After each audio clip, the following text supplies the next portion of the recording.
Meteorologist Ella Dorsey, who has the latest track of Helene and what it's going to mean for us here, because things are starting to pick up now, Ella. Yeah, that's exactly right.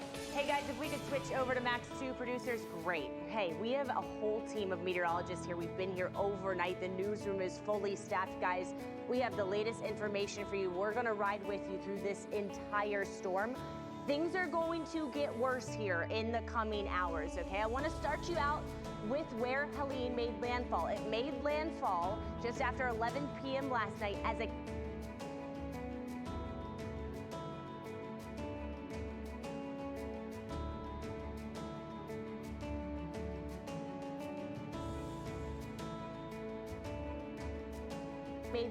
It made landfall just after 11 p.m. last night as a Category 4 hurricane. It kind of bombed out, strengthened very quickly. You can see it moved inland.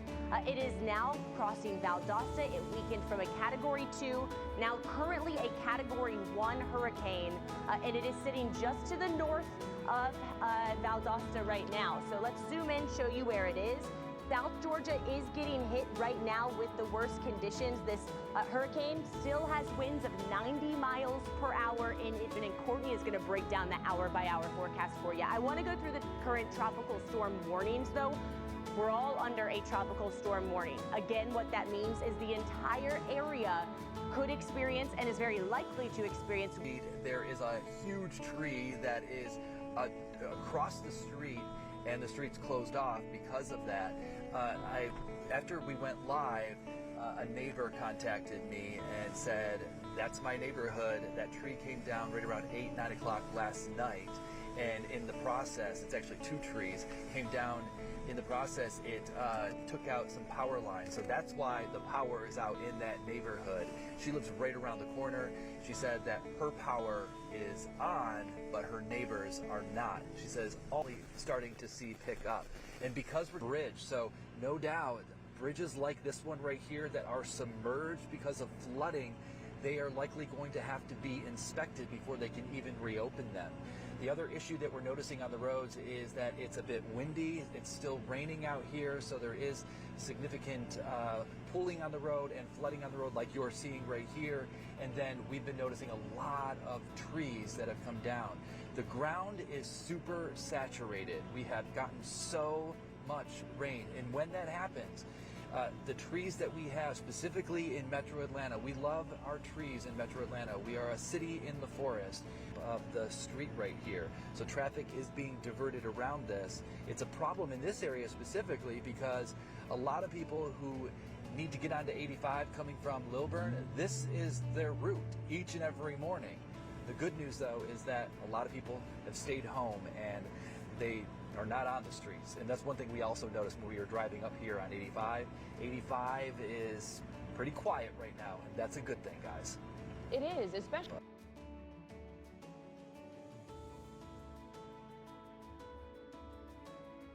because there have been so many people in quite some time. We're having trouble even remembering the last time we dealt with something like this. And we know that Governor Brian Kemp has issued an executive order authorizing an additional 1,000 Georgia Guard troops just to come in and to help with the recovery efforts, in addition to the 250 that were already heading into the field.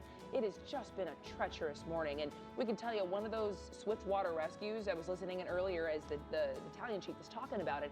He said someone was just driving down the road, hit that water, and their car started floating until it floated off the road. That whole family had to get up with their dogs on top of the roof. So and we know it doesn't take much for the water to pick up your car. We've seen some incredible images. Yeah. We do want to let you know that we are expecting to hear from Atlanta Mayor Andre Dickens. From Buckhead, the Peachtree Creek area, which we've seen some serious flooding out there. Asia, what is the status now? Obviously, you witnessed people being rescued, a swift water rescue just some hours ago. What are you seeing? Well, we were actually trying to get back to that same exact location where we were hours ago, but we were met with this water, standing water. You can see how high it is. This is actually Peachtree Battle and Peachtree Battle Place, and you can see things floating in the water here. You can also see a car in the water right now. We did an interview with a man off camera who actually told us that he was in the car around 6 a.m. this morning and was trying to get to work. And that's when the water began to go inside of his car, and he was able to make it out safely. But now his car is just stuck there. He's been on the phone with his insurance company for hours now, just trying to figure out what is next. You can also see cable lines, what appears to be cable lines, just mangled and dangling here in the particular road. We're standing by with Miss Christina. You actually live here. You've been living here for years now. Just walk us through, what happened here in your yard. Well, as you can see, the water has completely covered the entire yard. Our house is in the floodplain, and so it was built to withstand floods. It looks like the water has not quite reached the first floor of the living area, but it has completely flooded the entire yard, and both of our cars are completely underwater. It is impassable. We did get the people and pets out of the house last night, so there's no one inside. There's no people or animals inside, but the cars are there under all of that water. I know that. I see your eyes kind of tearing up now. I mean, you just pulled up here maybe, less than 30 minutes ago? So many emotions, right? Yeah. I mean, I'm not worried about the property, and like I said, all of the people and animals are safe. So it's really, it's just probably going to be a lot to deal with in terms of insurance and assessing the damage. I know you've been speaking with your neighbors, and you said that you've been living here since 2011. Has this area ever flooded like this? The area has flooded like this. In 2009, before we lived here, there was a massive flood, referred to as a 500-year flood. So that was 2009. But since we lived here as a family, my kids growing up here, since 2011, there's never been anything like this. What can you say to others who are at home watching right now? A lot of people may feel like, oh, this is not a big ordeal. What would you say to them? I don't think it's that big of a deal. I mean, for us, hopefully there isn't anyone who's stuck in their homes or who have gotten, trapped underwater. That would be a really big deal in terms of just kind of this temporary flooding, taking care of the insurance claims and property damage. I don't think it'll be anything more than we can handle. Well, thank you for speaking with us. I appreciate that. Again, we're on Peachtree Battle and Peachtree Battle Place. Several homes here have standing water in their yards. And again, this car kind of around this pole is just stuck here in the middle of the road. We spoke with a guy who was actually in that car. He was able to make it out alive. But again, just so many questions. Of course, a lot of cleanup effort will be happening here on Peachtree Battle.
Right now, more than 3.8 million customers are without power from Florida to Ohio, and 1,600 flights were canceled across the country yesterday. Jason Allen is in Steinhatchee, Florida. Jason?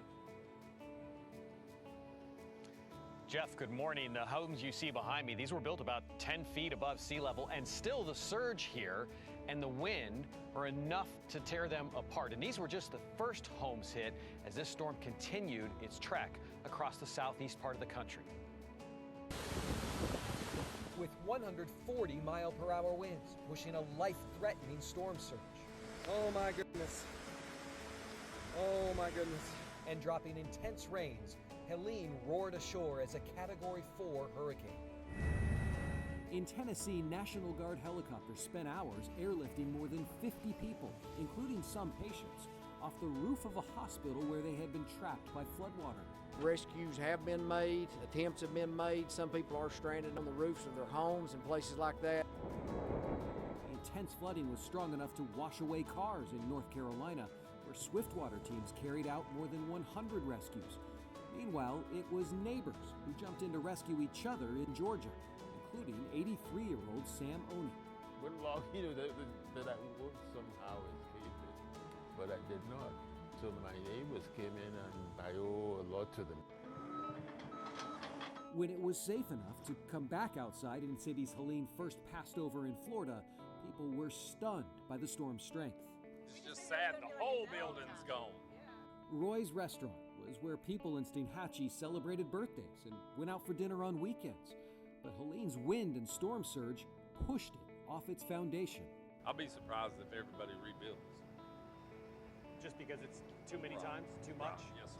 Owner Linda Wicker spent months just last year repairing the property from another hurricane. I mean, it's certainly devastating, but if you let it play with your mind, you just can't go there. You can't. It's horrible. Lines of mud and debris revealed just how high the water rose, forcing its way into homes. The winds destroyed roofs, toppled trees, and took down power lines across the region. Scott Hodges had planned to ride it out in his camper, but changed his mind at the last minute as Helene closed in. It was as bad as they were saying it really was. Yeah, I didn't expect to see water line over my head when I got down here, and I'm a half a mile inland. Power's out this morning, except for a few pockets from here north almost to Tallahassee. And Jeff, people here are anxiously keeping an eye on the Gulf for the possibility of another storm forming within the next week. Wow. All right, Jason, thank you. A 20-foot storm surge here in what we call the Big Bend area of Florida, of course, where Florida bends from the Panhandle to the peninsula. You can see Hurricane Helene climbing northeastward just off the west coast of Florida. And you can see it's still going to be coming ashore in that Big Bend area and then making its way up towards the east and eventually wrapping around into parts of Middle Tennessee, keeping us off and on rain chances over the weekend. But I want to talk about the effects of that 20-foot storm surge because, as we talked about yesterday, once the storm gets up to where it's coming ashore, you have the southwesterly flow. And these winds are going to be over 100 miles per hour. So you're going to be pushing all that water up into a very shallow water coastline. We explained yesterday how shallow water coastlines are more prone to getting a higher storm surge than a deep water coastline. And that's going to be the case here for places like Cedar Key, all the way up to St. Mark, Steinhatchee, and across the Big Bend area of Florida. And of course, the rainfall is already heavy there. We'll be expecting to get up to maybe 4 inches or more of rain. And I want to show you some of the gusts right now that Future Track is trying to show. When the storm comes ashore, this is just a computer model, but it was showing 113 to 104 mile per hour wind gusts there at Cedar Key at around 9 o'clock.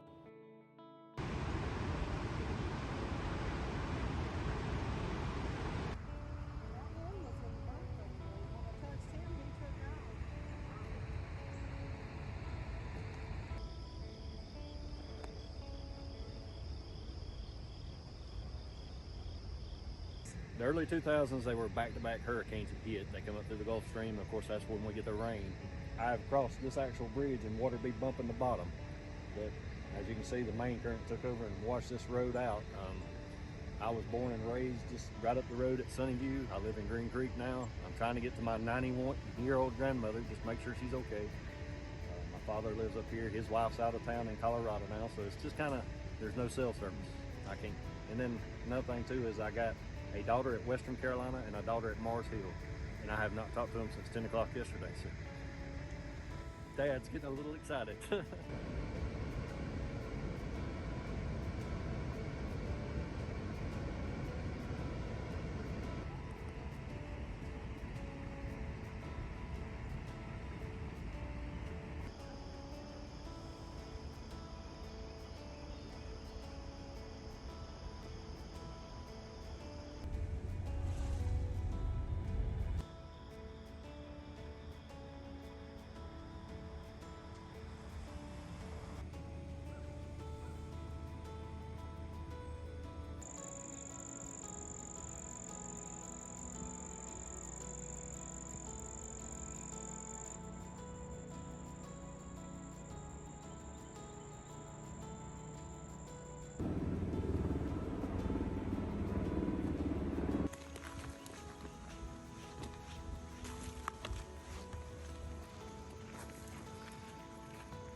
There's a creek behind the apartment that I stay in, and it was flooding the banks and not going under the highway like it should. So I got up, power went out, cell phone went out that early that morning, and so there's no way to talk to anyone. Some of the neighbors came and knocked on doors, and we sort of communicated with each other, pouring in the rain. I walked across the street to go check on a house that is a friend of mine's, and the water was at least 10 feet up from where it should be. Water in basements, water pushing boats through roofs of boathouses, debris, just all of people's toys and furniture was just floating out there. It was pretty devastating. I've never seen anything quite like it.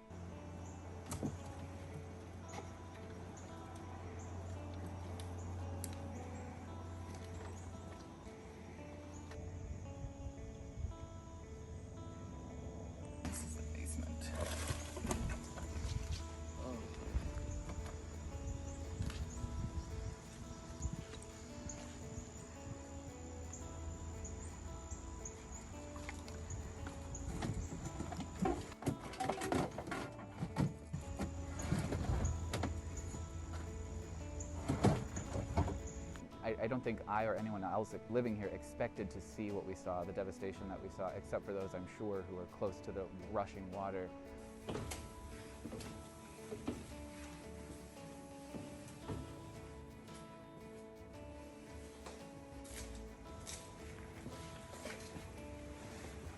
Really crazy. When you turn the corner and you see your community just full of buildings and trash and floating boathouses and floating homes, it just sort of takes your breath away. And it was scary.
right, good morning on this Saturday. WFA meteorologist Kyle Roberts here. Obviously, the story of note in the weather department's been Helene from the last several days. That storm continuing to spin, or at least what's left of it, continuing to spin kind of in the area there from Tennessee up to Kentucky to Indiana to Ohio. Good news is at least the areas that were hardest hit, Tennessee, the Carolinas, Georgia, and Florida, not really seeing much from that storm anymore. But the tropics have not calmed down. In fact, we have two named storms out there, Isaac and Joyce. Joyce, a tropical storm, Isaac, a Category 2 hurricane. Those will not threaten the U.S. We have another area, 60% chance developing into a system in the next 7 days. But here we go again.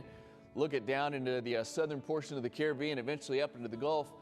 Another 40% chance of development here in the next week or so. We keep our eyes on potentially another tropical system in the Gulf sometime maybe later on this next week and into next weekend as far as names on the list. If that one out in the Atlantic develops first, that would be named Kirk, and then the next one after that would be Leslie. So that takes us through L in the list, and obviously it's been a little busy lately, and we got more names to go here before hurricane season does end by the end of November. So we still have well over a month left of hurricane season, and October can be quite a bit active as well, so we'll keep an eye on that. But